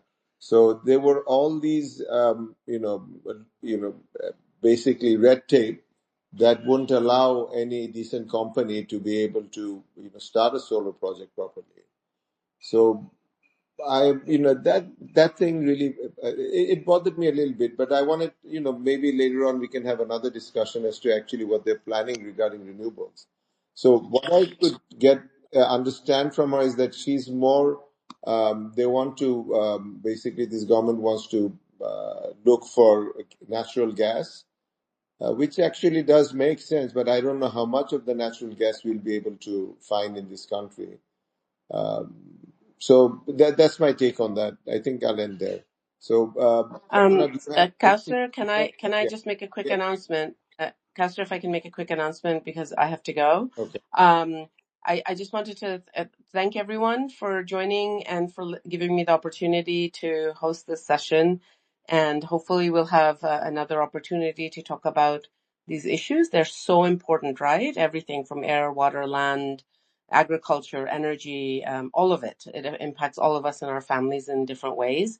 So I'm going to just end with inviting people to sign our petition, which is on Kawsar's Twitter page. It's on my Twitter page. It's on multiple pages. It went out about 12 hours ago. Please sign it. It is about entirely what Kawsar just mentioned about disinformation coming from India and from Awami League in terms of trying to destabilize this government and trying to destabilize how America treats Bangladesh in terms of bilateral relationships, which also therefore impacts funding coming into the country, investments coming into the country for all of the issues we just talked about. So please do share the petition and sign it. We hope to submit it to U.S. policymakers and lawmakers across different states in the United States, but also make it be more widely known because these things matter, right? We are a much smaller community compared to the behemoth that Awami League has clearly aligned itself with. They do not seem to have the interests of the country at heart. They're much more interested in party power. And India is very interested in having access to our resources, our transit, our water, our gas, our coal, everything. So, why not have another fascist or Fashibadi Sarkar in power that is in alignment with them? So please don't think that what's happening with Bangladesh politics in the EU, UK, America, Australia, other countries, they matter, and also in the United Nations, because these issues become picked up by international media first, so the disinformation is an issue, and second, it influences also the power of our citizenship to make sure that we protect the rebuilding of democracy in Bangladesh right now. So we need to rebuild our institutions and our government and our citizen capacity. But for that, we need to ensure that these kinds of bilateral and multilateral relationships remain intact, that they're fair, that they're just, and that they're well informed, that they're not misinformed by those who would rather see harm come to the country at the cost of the for the party. So please do sign the petition. Pay attention to these issues. They matter. They matter for Desh. They matter for our water, our air, our land, our food, our agriculture. So I'll end it with there. And thank you everyone for tuning in. Thank you, Farhana. Without you, I don't think today would have been possible in any way. There's just your insight is so fantastic into this. So thank you. Thank you. And again, I invite everyone to reach out if you need reading suggestions. You can also look at my website, which is literally my name. It's farhanasultana.com. You can find my publications, or you can find other co-authors who have worked more on something and take it from there. Thank you. Thank you again. Okay, so now we have, who do we have? We have the psychic speaker. I think Yeah. So, yes. hey guys, this is Bob Ian. So, I want to make sure that this is part of the recording. I'm proud because we're in this topic about environment, and I have been doing a lot of research over the years. My father is an agriculture engineer in the BADC, so I grew up with agriculture a lot, and so I just wanted to touch base or touch up on what Muniba said and what uh, Professor Farhana said. In order to actually help clear the Dhaka air, we need to decentralize the population, like as if like develop the individual districts. And in regarding the air quality, when I went to Bangladesh, I was just appalled by the quality of the grass. The grass is just so poor quality. The dirt is so loose. Obviously, it's going to be in the air, and also all the dirt roads need to be paved. That's one way to actually clear up the air, not just the old buses or the auto rickshaws. Second, if everyone did not get a chance, I do invite everyone to read the article that I published yesterday. It already got, I think, 38,000 views already, mostly from Bangladesh. So when you guys get a chance, please do read my article. It's about vertical farming, which is basically, something that I have been that I got an idea of when I was doing medical school in Chicago. They did vertical farming there in a warehouse, and there was a first test project over there. This was in 2013. And Bangladesh has untapped potential in vertical farming. So please do read that. I promise you, Bangladesh has everything to go back to what it was during the Mughal times. Because according to history, Bengal held like what 1/4 of the world's GDP. It was one of the richest regions, and it was mostly based on agriculture. So please do read that. And in terms of not enough land, there's a lot of land. It's just you have to know how to utilize it. When I studied architectural engineering, I didn't study. I read about it in about Dubai. I realized there's billions and billions of tons of silt underneath the rivers of Bengal.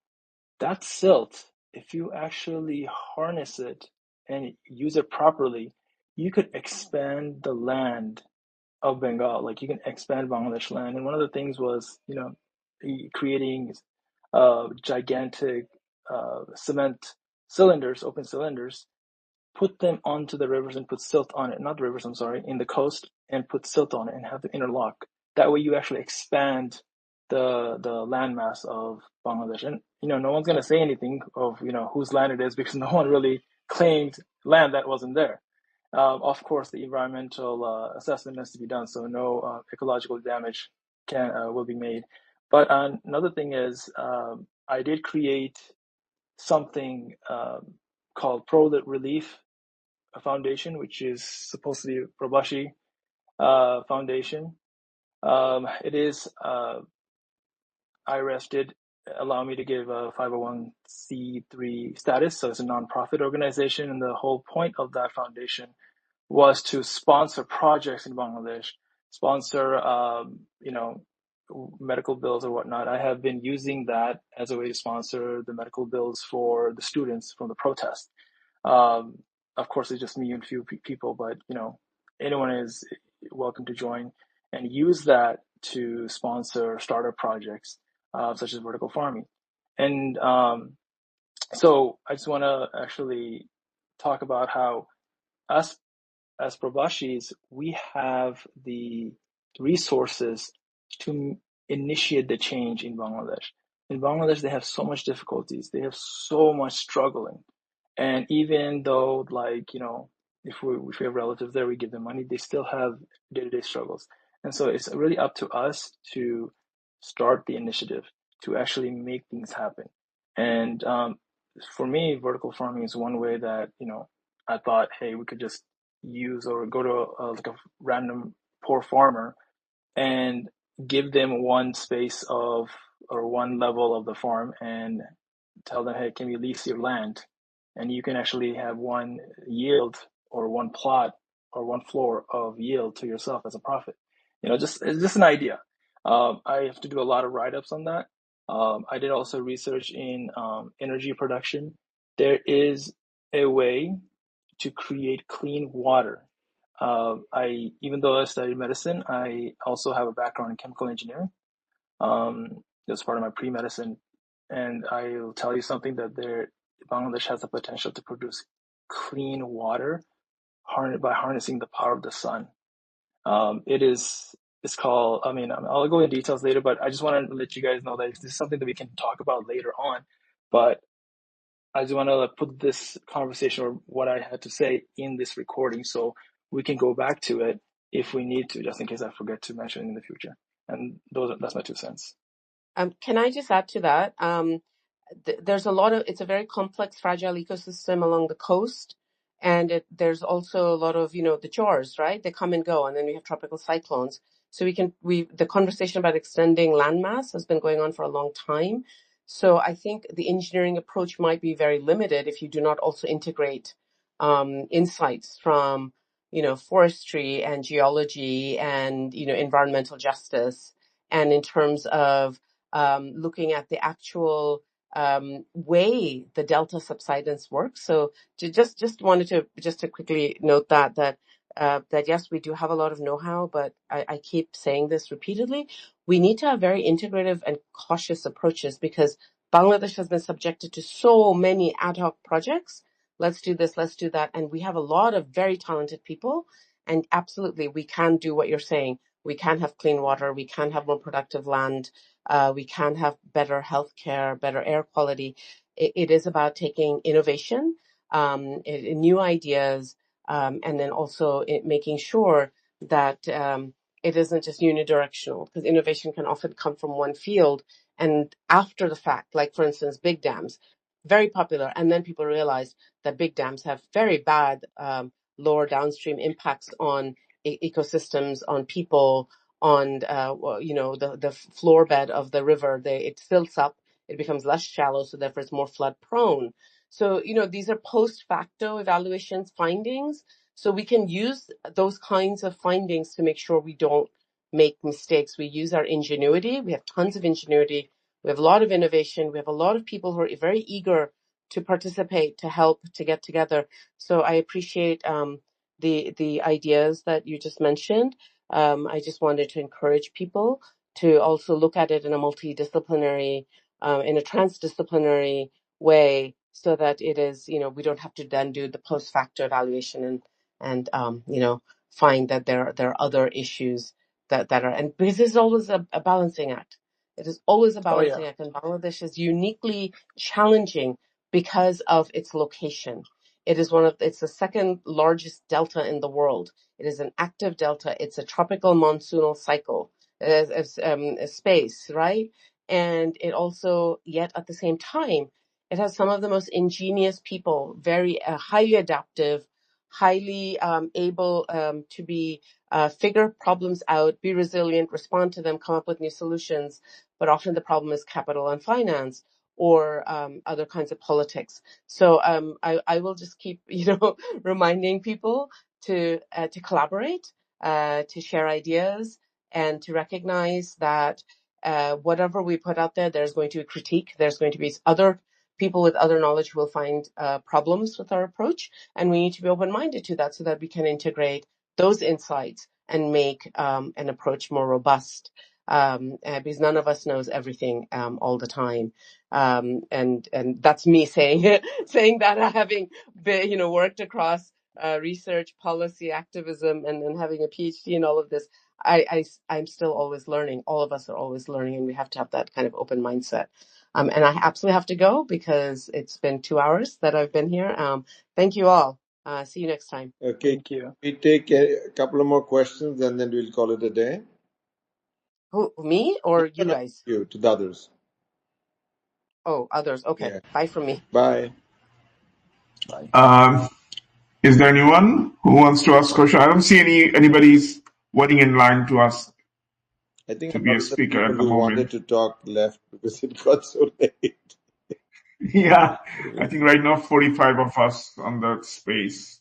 Yes. Tofal Bhai want to say something?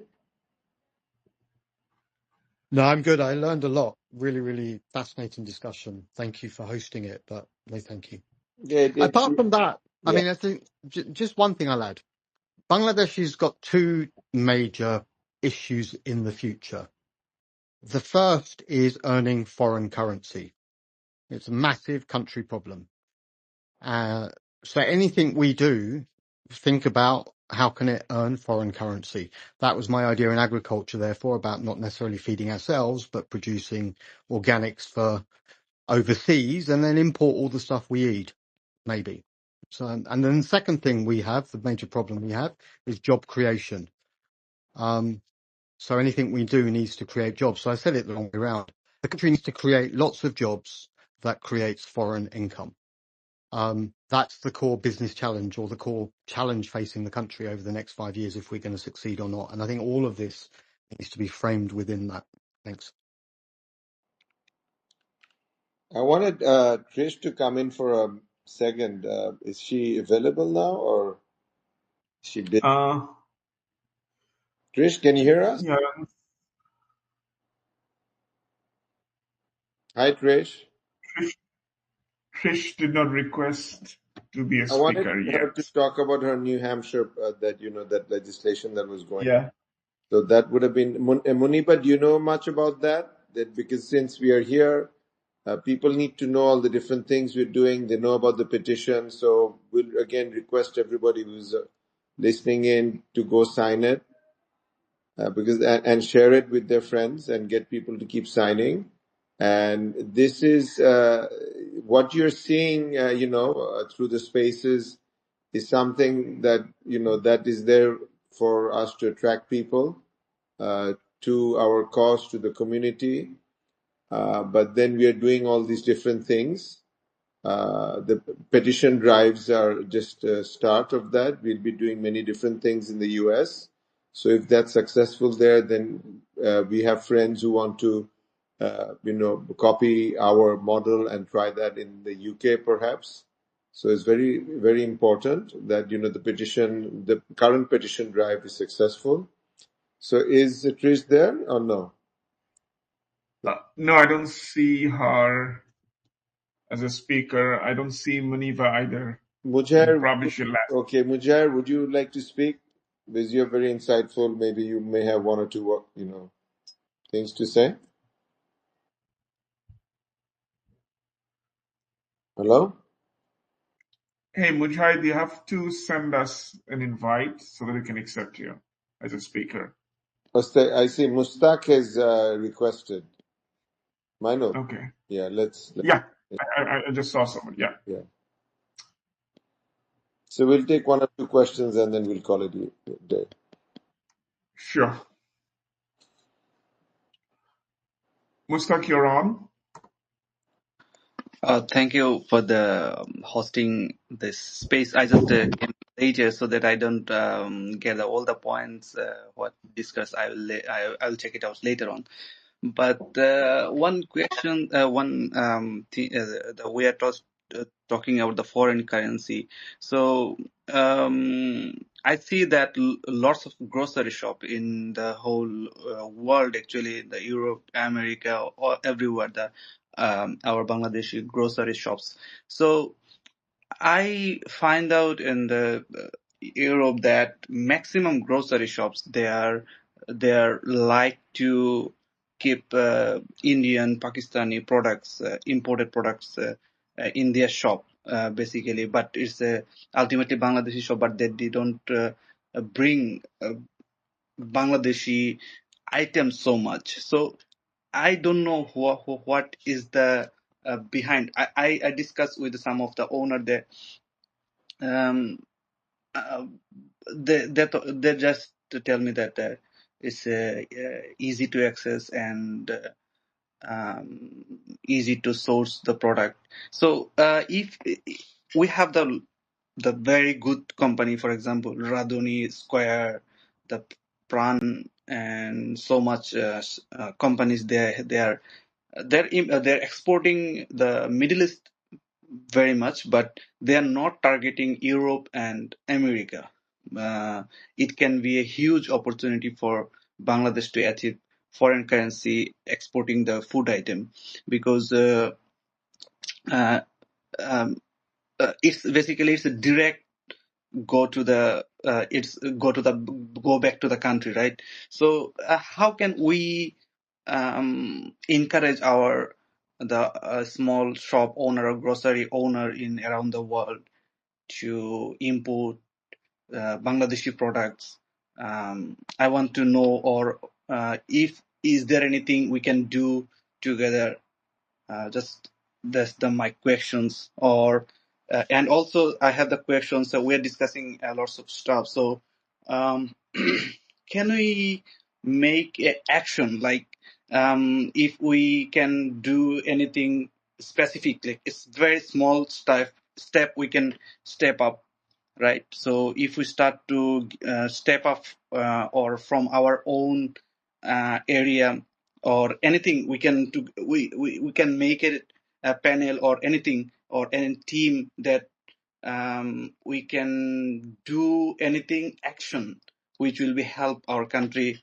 um, yeah, that's my I questions didn't basically. understand your last question actually. What do you mean by uh, I mean that we are discussing some stuffs we can do, right? So any actions, that's precise action we can start very soon, Can you or give we an can example, arrange. please? Give us an example. um, uh, I don't have any example right now in my mind, but um, um, in my mind right now, but we can figure it out with the No, discussions actually. let me say, but clarify. We have this community, right? So Yes. from the X community, we then said, because everything is very organic. So Yes. we asked John the other day, a couple of weeks ago, that John, what would be, how can we do better things, for Bangladesh 2.0? Then he said, specifically because we are more a US aligned organization, but we'll of course have, in the future in Europe also. So then he said, why don't you do these, things have to go through the local government, you do the petitioning and all this. So then another group that was working, a friends group, then they joined with our group, and then we started doing all these different petitions. So in fact, I was asking Trish to come in because there's a anti-Bangladesh petition going on in New Hampshire, in the US, and we are trying to figure out how we can, stop that. So we are trying to do all these different things with our little community. And Muniba has already set up a separate, America Bangladesh Yeah. Yeah. organization that she set up in her area. And maybe she can say a few words. Muniba, are you there? Mainul, can you bring her in if she's still around? She's setting that up so that we can start that grassroots movement where, whenever something happens in a particular state or in surrounding states, then those people can start calling in the senators, the congressmen, and petitioning them that, look, this is wrong, this is the truth. So if enough people write in and call in, then definitely the senators listen and they take the appropriate action. So we are trying to do that kind of thing there. So in fact, we're trying to do different things, and also the next, like I said, we want to compile these presentation softwares where we'll now discuss about what happened, the incident. So that will take time, but that will again be helpful to show to the senators, these stories.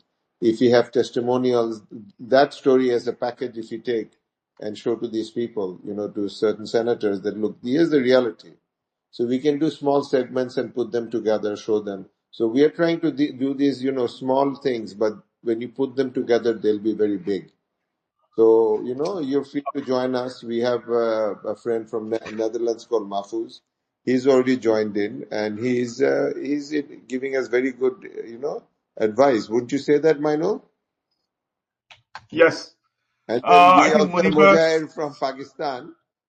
He's Yep. Pakistan Bangladeshi. He's in Chicago. He's also helping us so much. So, Mujahid, would you please, the floor is yours. Shukri. Salam, everyone. Mustaq mentioned something about Bangladeshi products not being available in the US and Europe. Some of them are, but Bangladeshi manufacturers are not getting in touch with wholesale channels. Not all the brands, they're not. So what they need to do is get in touch with wholesale channels so their products are an option for retailers uh, to purchase. Even if there is a demand, they are not going to reach out to manufacturers in Bangladesh. They will only reach out to wholesalers within the US. So it's up to the manufacturers. Bangladeshi manufacturers need to reach out to wholesalers in the US. And I would say they should reach out to wholesalers in Pakistan as well. And that is something I can definitely help with if Please. there are manufacturers in Bangladesh that want to sell their products in Pakistan or the US. So I just wanted to add something. You're absolutely right. I totally missed that point. Because I live in New York, right? And I mean, in New York, you want to buy, the ACI toast biscuit or you name it. You want Radhuni Masala, everything's there. You want, you want good fish. Everything's there because a lot of Bengali entrepreneurs, they've set up wholesalers, they've set up shop there. They're importing container loads of material and they're just, shipping it to all the different retailers. So he just said, and they've developed their own network of stores that they need to supply to, and it's going on. So in New York, we get to have anything, we feel like in Bangladesh, even the little cake biscuits, the Dan cakes, even those are available. So, I mean, you would need just to take an initiative, maybe get a few friends together, book a container load of material and just ship it there and then set up your own distribution system. If I don't know if anyone is in touch with manufacturers in Bangladesh. If a list can be prepared, I can help with the catalog and promoting it to wholesalers in the US. And Pakistan is a big market as well for Bangladeshi products, can be. So I would encourage that too. Yeah, I can easily get you in touch with companies like ACI, Hawk. I know all of them. So they're good friends. Some of them are good friends of mine. So that's not an issue at all. So if Mustaq is interested, I could help you there too. No worries there. So Munibab, do you know? Thank you, Kausar. Yeah, go Thank ahead. you, Kausar bhai. I just talking about this issue regarding Germany. So yeah, hopefully, yeah, lots of grocery shops are increasing day by day in Germany. Yeah, So yeah, you just thank you. start. That's it. You just have to start. Mu- So Muniba, I want mu- you to Yeah, the she just conversation. joined. She's Yeah, with. Yeah, I just sent her a request to speak. I think I'm in the he's process of there as a sending listener. public. Muniba, are you there? Yeah, I sent her an invite. She hasn't accepted yet.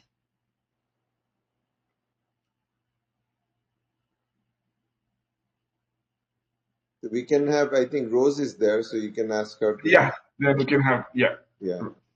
Can you Okay, hear me? I'm Muniba is here. there. Muniba is there. Okay. Muniba, Okay. you speak a little bit about the issue that Trish has been raising all the time regarding the New Hampshire, the legislation, the anti-Bangladesh, that issue. We just want people to hear about it.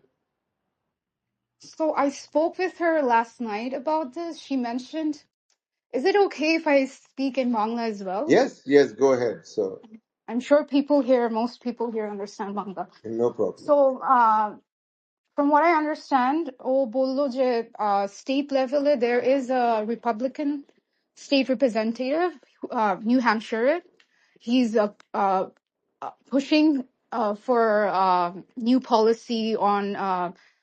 It's not a policy. I mean, I don't think I'm using the right terms, but he basically wants the Republicans there to vote to urge the U.S. government to see if there are minorities getting attacked in Bangladesh, to show more concern for that. Something along that line. I will have to say I still have to read up on the entire thing, but Unfortunately, a lot of Republicans in New Hampshire don't know too much about Bangladesh. So it's very likely that it's going to pass, and So that is that's a legislation. stain on the country, right? That's a stain on. Yeah, So it is. It people is. And make if this a happens, big it deal, but might it is attract negative attention and right. encourage other states to do the same. But I will say, Jay, it is state level. It's not on a federal level. So, um, probably not going to have too much damage, but it should be prevented anyway. It optics, believe me, optics matter. Mm-hmm. So, people will inherently think that, oh, Bangladesh problem আছে, they're actually killing the Hindus and blah, blah, blah, এই জিনিসটা. So, কেন এখানে, the senators have accepted this, that all that problem. So, if I think Trish is here. She might be able to speak on this she much has better been, than but I I think did. she's off Oh. somewhere, because No, she's here as a listener. I know, and I've been bugging her for like the last half hour. Okay, she disappeared again. Yeah, she disappeared off doing something. So maybe we can put a write-up together, you and Trish, and post that. Mm. And we keep asking friends who have, who have friends who live in New Hampshire, and to ask them. So that's what I'm trying to figure out. I'll talk to the Bangladeshi community here. আমাদের এখানে within Massachusetts there are very like subsets of communities spread out. Engineering community, actually there's Aumi League community, there's BNP community, and I am connected with everyone. So I will ask them if they know there is a Bangladeshi community in New Hampshire. If there isn't, it might be the case. Plan B, holo je we will from Massachusetts and elsewhere email the state other Republicans so that they vote against it. We need to do that. We need to figure out, because I know a lot of people in New York, New Jersey, but nobody in New Hampshire. So that makes it New Hampshire, it's a very small city, right? right. So not surprising. But anybody can help us with this. If they know friends who have friends, they can reach out to us. We can start a petition. We can have a phone drive, things like that. It Mm-hmm. really matters. In the US, things like that matter. I know that, people in Bangladesh think, with the politics that we had over the last 50 years, they think it doesn't matter, but it actually does in the US. It's a big thing there, right? Right. Right. It is. I think can Trish speak now? I see her back on. Is she Yes, there? she's joined, but I don't see her as a speaker yet. No. Never mind. She might not be Yeah. in there. That's fine. Okay, so we have one last request, I think, and then we'll call it a day. Thank you, Muniba. You're Is welcome. anyone? Last, I don't see any request thus far. There was Just raise your hand. It's just one person. I think she dropped out. She dropped out. Rose, I think she is no longer here. Okay, so if there's nobody else, then we'll call it a day. Yes. Thanks everyone for joining, and I appreciate your effort. And please do sign up the petition. That's the urgent request we make to all of us here. Thank you. Thank you. Bye-bye. Thank you, everyone.